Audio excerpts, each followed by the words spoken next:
You ever had one of those conversations where you know you are being crystal clear, but the other person walks away with a totally different idea? Well, it turns out the problem might not be your words. It might be your entire model for what communication even is. See, we all walk around with this basic assumption about how communication is supposed to work. But what if that core belief, the one we rely on in every single interaction every day, is just plain wrong?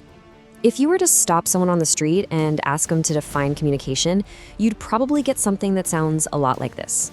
Information goes from my brain, out of my mouth, into your ears, and into your brain. So simple, right? So logical. But this right here, this is where the myth starts. We have this transmission model baked into our language. It's an idea straight out of the industrial age. We pack our ideas into words like we're putting them in a box. We get a point across like we're shipping a package. And we just hope the other person gets it in one piece.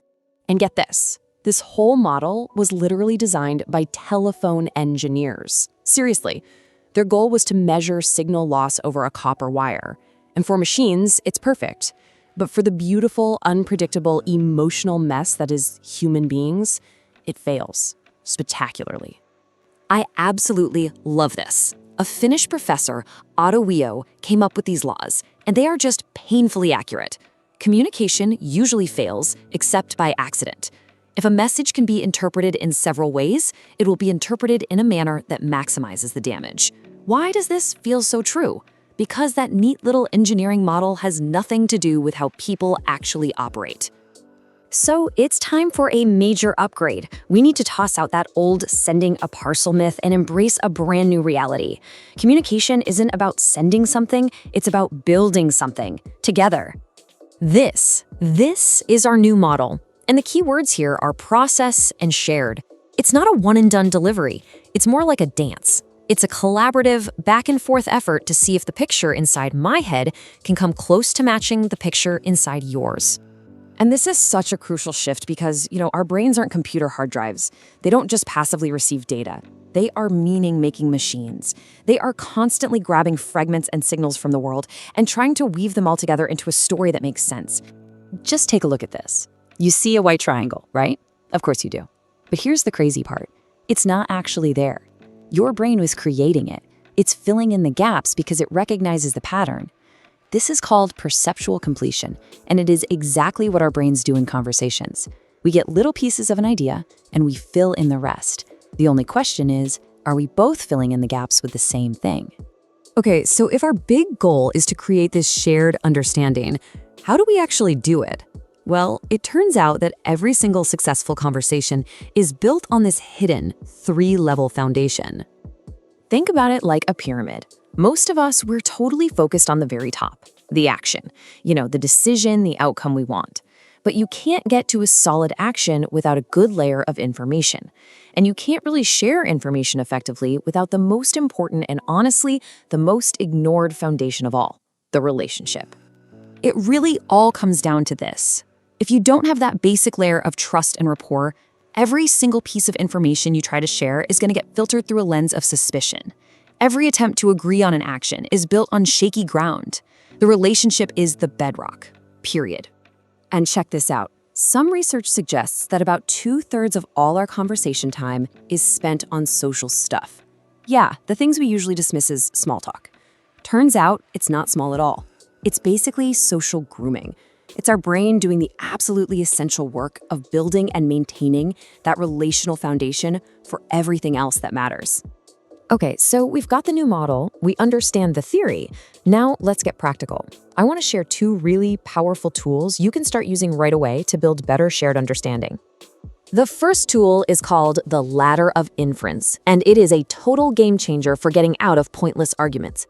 It basically makes visible the invisible mental steps that let 2 smart people look at the exact same thing and come to wildly different conclusions. And we all do this. We scramble up this ladder in a split second without even thinking. We see something, we filter it through our own biases, we add our own meanings, jump to a conclusion, and form a belief. And here's the kicker. That new belief we just formed now acts as a filter, and it literally changes what data we even notice the next time. It becomes a self-reinforcing loop of being right. So, when you're stuck in an argument, to stop fighting at the top of the ladder. It's pointless.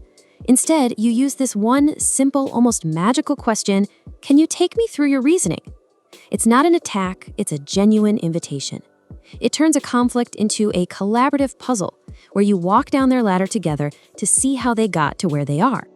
And here's the expert level move. You flip it. You actually invite them to examine your ladder.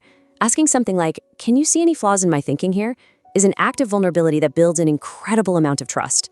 You're shifting the goal from, let me prove I'm right, to, let's figure out what's true, together. All right, our second tool is all about a fundamental shift in how we listen. See, most of us listen while just waiting for our turn to talk. The goal of inquiry is completely different. Your goal is to listen in a way that helps the other person figure out what they think. Your focus isn't on crafting your reply.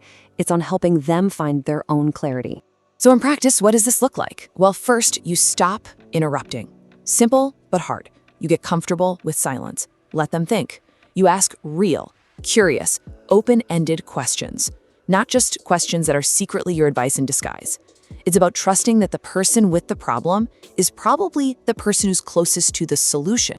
So, after all that, where do we land? We've basically traded a simple but broken machine for a much richer, more human, and honestly, more effective reality of what it means to truly connect with one another. Look, if you remember just one thing from all this, let it be this right here. Ditch that parcel delivery model for good. The second you start seeing every conversation as a process of creating shared understanding, you don't just get better at talking, you fundamentally change how you connect with every single person in your life. Because at the end of the day, our lives are really just a long series of conversations. And improving them isn't just some nice professional skill, it's a life skill. The quality of your relationships, your work, even your own happiness is defined by them. So, what's the one thing you're going to do differently in your very next conversation?